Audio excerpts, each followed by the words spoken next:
ஆரம்பிக்கும் 3ஆம் உலகப் போர். வெளியே வந்த டூம்ஸ்டே மீன், அலரும் உலக நாடுகள். உலகில் இப்போது மத்திய கிழக்கில் மோதல் வெடித்துள்ளது. அந்த மோதல் நாளுக்கு நாள் பெரிதாகிக் கொண்டே போகிறது. இதற்கிடையே டூம்ஸ்டே மீன் எனப்படும் ஓர்ஃபிஷ் மீன்கள் மெக்சிகோவின் காஃபோ சான் லூகாஸ் கடற்கரையில் கண்டறியப்பட்டன. இதனால் மத்திய கிழக்கு மோதல் உலகப் போராக மாறுமோ என்ற விவாதம் எழுந்துள்ளது. மத்திய கிழக்கில் என்ன நிலைமை இருக்கிறது என்பது அனைவருக்கும் தெரியும். அங்கு ஈரான், அமெரிக்கா மற்றும் இஸ்ரேல் இடையே மோதல்கள் தொடர்கிறது. இதில் பிற மத்திய கிழக்கு நாடுகள் மீதும் தாக்குதல்கள் நடத்தப்படுகிறது.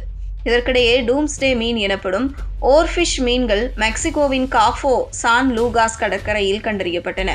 அதில் 1 இல்லை 2 மீன்கள் கரையொதுங்கியது. இது சமூக வலைதளங்களில் பெரும் விவாதத்தை கிளப்பியுள்ளது. 30 அடி வரை வளரக்கூடிய இந்த அரிதான உயிரினங்கள் எப்போதும் ஆழ்கடலில் தான் இருக்கும். மிக மிக அரிதாகவே மேலே வரும். ஆனால் இதுபோல மேலே வரும்போது எல்லாம் இயற்கை பேரழிவு ஏற்படுமாம். அதாவது இயற்கை பேரழிவுகள் ஏற்படும் என்பதற்கான சிக்னல் தான் இந்த டூம்ஸ்டே மீன்கள் என்கிறார்கள். கடற்கரையில் 2 சகோதரிகள் நடந்து சென்றபோது தூரத்தில் ஏதோ மின்னுவதை பார்த்துள்ளனர். சாதாரணமாக 3000 அடி ஆழத்தில் வாழும் ஓர்ஃபிஷ் மீன்கள் ஆழமற்ற நீரில் தத்தளிப்பதைக் கண்டு அவர்கள் அதிர்ச்சியடைந்தனர்.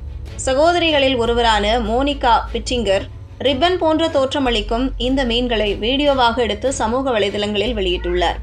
அவர் மேலும், அது மின்னி பிரகாசமாக இருந்தது. நாங்கள் அருகில் சென்று பார்த்தபோது அது நிஜமாக இருக்க முடியாது என தோன்றியது என்று மோனிகா பிட்டிங்கர் தெரிவித்தார்.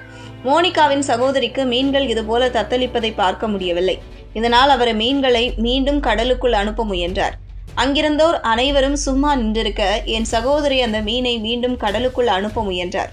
ஆனால் அது என்னவென்று தெரியாததால் யாரும் உதவிக்கு வரவில்லை. பலரும் தயங்கினர். அவர்களை நான் குறை சொல்ல மாட்டேன் என்றும் அவர் கூறினார்.